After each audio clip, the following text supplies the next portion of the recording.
many of you were expecting this little hill grass-covered fort? All right, some of you, but you may have seen this fort before. But it is technically an effective fort. It's just not what most people expect. Now, this fort was originally built in 1585 and then reconstructed in 1950. It is in the original location. It is built using original materials. And there are two possible theories as to why it was built in this location. Theory one is it would have been kind of like your emergency bunker last line of defense. Now, when this fort was built, the shoreline extended another 3,000 feet out from where it is right now, so over a half mile. If the English were being attacked by presumably the Spanish, this fort would have given them enough protection to be far enough from the shoreline that they've got some cover, but close enough that they can still see what's going on. There would have been a lot fewer trees at that point as well, so it would have been a little easier to see. Also, if you're being fired on with cannons, sand is great because if the cannonball hits the sand, it's just going to throw a bunch of sand in everywhere. And while that'll hurt getting a bunch of sand in your face, it's not going to kill you. If you had built your fort out of wood or stone and you got a bunch of that to the face, it's going to cause a lot more damage. The other potential reason that this fort is in this location is just across from it, there's a science workshop. They were looking for gold, silver, or anything of value there, and if they had found those items, you would want them to be protected. So, a nice little fort right there that people can go hide in to protect the gold and silver. Unfortunately, nobody wrote down exactly why they built this fort here, so we don't know for sure. You can come back in 10 years and we may have two completely different theories as to why the fort is in this location. But those are our current theories for now. And after the program, you are welcome to go walk around inside the fort and take a look at that. The two rules we have are please do not climb on the walls and please do not dig any holes. Moving on from that, back into our story. So, how many of you have ever had to move before? Lots of people. Okay. Why did you have to move? Job. I've done that several times. Got married. A positive reason for moving. COVID. That'll do it. Not necessarily the most positive. Parents, yes. Sometimes it's out of your control. My favorite answer that I ever got was there was this family sitting here and the little girl says, "We moved to be closer to Grandma and Grandpa." Grandma happened to be sitting right next to her, and Grandma was thrilled to hear that was the answer. So, whatever the reason, good or bad, or just situational, there's a reason that people are willing to uproot their lives and go somewhere else. The reason that this group of 117 people did was the promise of land in the New World, because they lived in London. And looking at this, everybody's packed in there pretty tight. The 89 men on this voyage were offered 500 acres of land in the New World if they came. So 500 acres is a pretty big deal. They would be living like some of the richest people in England. So those 89 men agreed to come. 17 women and 11 children were also brought along. They were led by John White, so the artist from the previous voyage, and he was this governor in the new city of Raleigh. And they had a pretty straightforward plan. They would set sail and go to Roanoke Island to pick up those 15 men and any supplies that were left, and then from there, sail north and settle in Chesapeake Bay. There would be more room, they wouldn't have any negative interactions with the natives yet, and they could start their farming. So, perfect plan. They leave in the spring of 1587 on 3 ships piloted by privateers. Now, this is going to be a pretty dangerous voyage. They have to contend with potential shipwrecks, pirates, disease, and 2 of the women on this voyage are also 7 months pregnant. So for anybody that has ever had a baby, just a moment of silence for what those women did. They arrive here at the end of July. And when they get here, they get off the ships and start looking for those men. And the only thing they find is 1 skeleton. So, not a very promising sign. They decide to cut their losses, get back on the ship, and keep going, only for the privateers to tell them that it is too late in the summer for them to continue any further north, so the colony has to stay on Roanoke Island. Well, there's 2 reasons why this is not great. Reason number 1, Roanoke Island is pretty small. Fort Raleigh National Historic Site, so all the land that we protect, is a total of 350 acres. There are not enough acres on this island for 89 men to each have 500 acres.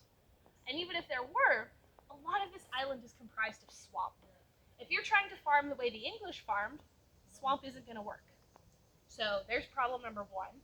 Problem number two, and perhaps a little bit more of a pressing issue, the Roanoke tribe are very unhappy to see the English back. In fact, 6 days after the English got here, they murdered one of the colonists. And of course, the English, instead of saying, you know what, we should probably go, retaliated and attacked the natives, only to realize that they murdered somebody from the wrong tribe and just upset a completely different group of people. So the English are doing a very bad job of making friends. And at this point, they have to make a decision as to what to do next. They can't all go back to England. There are not enough supplies. But they're stuck here. So I want you all to think about the last time you had to make a very difficult decision. What that decision had to be, how you made that decision, who you talked to help you make that decision. And now we want you to think about the worst possible outcome for your decision. And that's what the English picked. Because they send John White, their governor, the only guy who had been here before, back to England for more supplies and more colonists.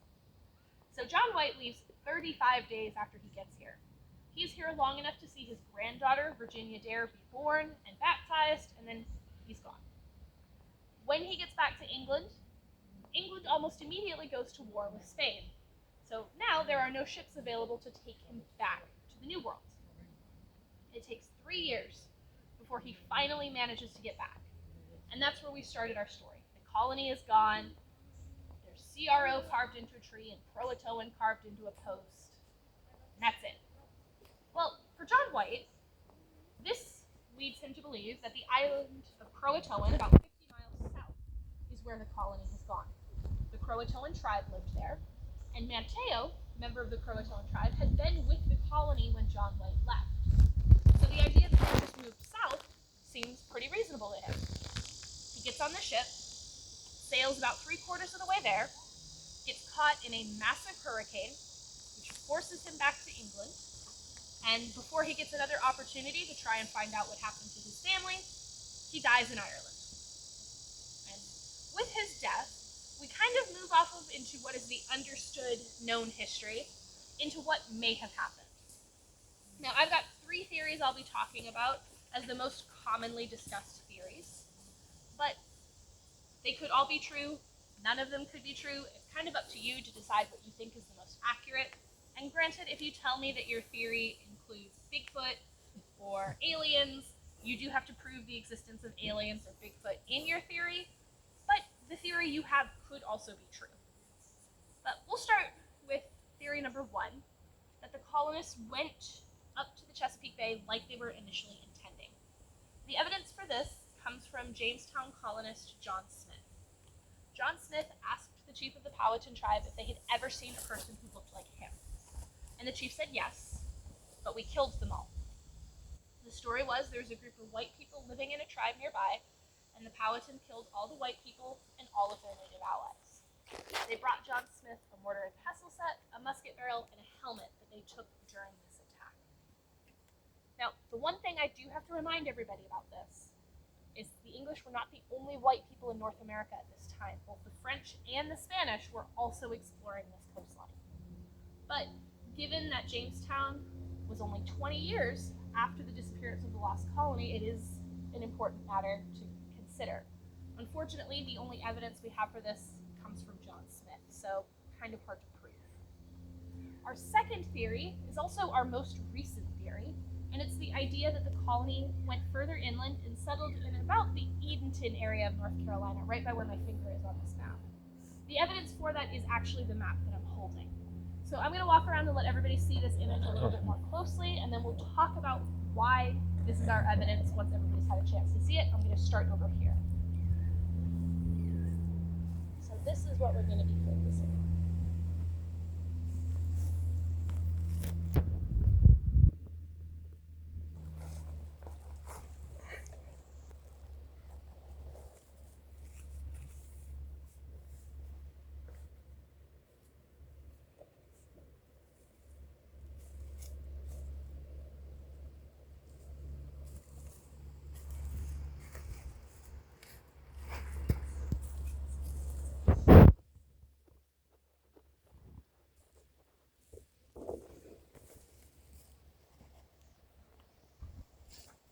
So what we are looking at is a patch.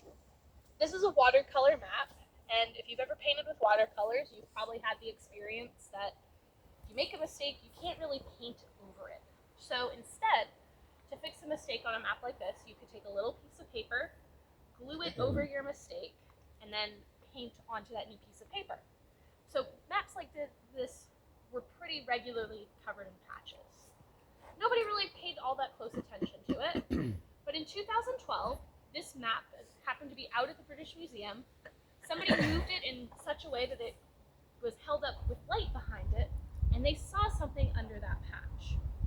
So they x-rayed it and found the symbol for a fort underneath. Now that by itself is not incredibly unique. The English could have tried to put a fort there, it failed, and so they covered it up. But that symbol for the fort is also on top of that patch in what is essentially invisible ink. That's where things get a little weird.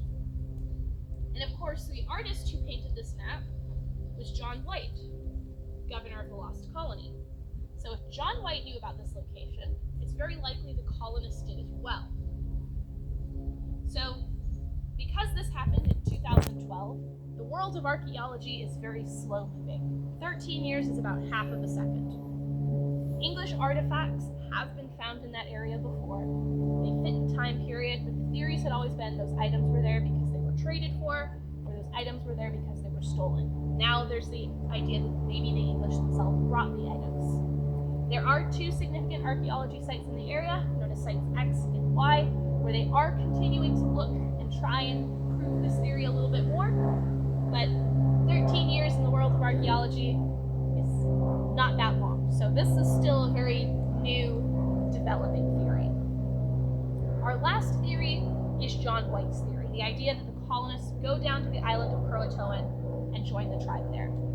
So Croatoan is where modern-day Cape Hatteras is today, and the evidence for this comes from another Englishman by the name of John. There's just a lot of them in this story. So John Lawson landed on Cape Hatteras in the year 1701. So a little over 100 years later, and the natives there were very excited to see him. They told him, our ancestors saw ships like yours, they came in ships like yours, and our ancestors could speak book, which meant that they could read. A lot of the natives here had hair that was lighter in color and eyes that were some shade of gray. So they looked like they had both English and Croatoan ancestry. Now this is not something that can be scientifically proven at this point because DNA is incredibly complicated. And if we were to take a sample of DNA and test that and it shows that there is English ancestry in that DNA, we can't tell you when that was added to that person's ancestry. We just can tell you that it's there. But the oral history of the Lumbee tribe, who are descendants of the Croatoan and Roanoke, that supports this theory. So all of these theories don't have full scientific backing. There's some evidence, some possibilities, but no smoking gun.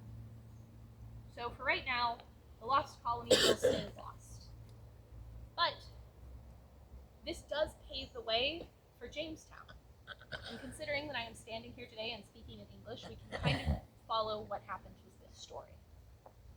However, Roanoke Island serves as a pretty big what if. This could have been our Jamestown.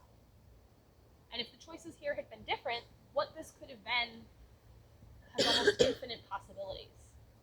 Unfortunately, the only people who could potentially answer our questions are not only dead, but a lot of them are still missing. So instead, I like to use the site as a reminder that the choices we make do have impacts. Now, all of you so far have been lovely. I don't think any of you have lost 117 other people. If you did, please don't tell me. But you all have the ability to inspire people to come to places like this. And the more people that come to Fort Raleigh and listen to this story and learn about it means the better chance that we will have somebody who comes here and learns a little bit more about this and has the right tools to add another piece into this puzzle. Now, I don't know who that person is going to be or what you have to say or do to encourage them to come to this place and learn more, but ideally, I'd like to know a little bit more about what happened to the Lost Colony before I die. And that happens because of all of you. We are a member of that Lumbee tribe. I thought you might be. And That's a very big part of the story that we share. That's part of your oral history that certainly points in the direction that it's possible. Just because we can't prove it scientifically doesn't mean it's not true. I just can't say 100% yes, that's what happened. Well, I read in a book, I don't forget the author, it says Virginia Bear was actually buried in our town. That would be a cool find if somebody was able to find her. That would definitely answer a lot of questions. That's really our biggest piece of evidence that we would need to prove something happened, is a body with Elizabethan origins. But until we find that, still a what if. But because of all of you, we may one day know a little bit more. And so I thank you all for coming and hopefully learning something and sharing some of your thoughts and ideas on this. If you have any other questions or want to see any of the maps or paintings again, I'd be happy to show you. If not, please feel free to wander around and explore. There are lots of really cool things here at Fort Raleigh besides the story of the Lost Colony, so feel free to ask about that. If you are interested in another ranger program, at 1 o'clock, so in about an hour and a half, we will have a program on the Freedmen's Colony that was here during the American Civil War. Very different story, but still very interesting. And other than that, thank you all so much for joining me, and have a good rest of your day.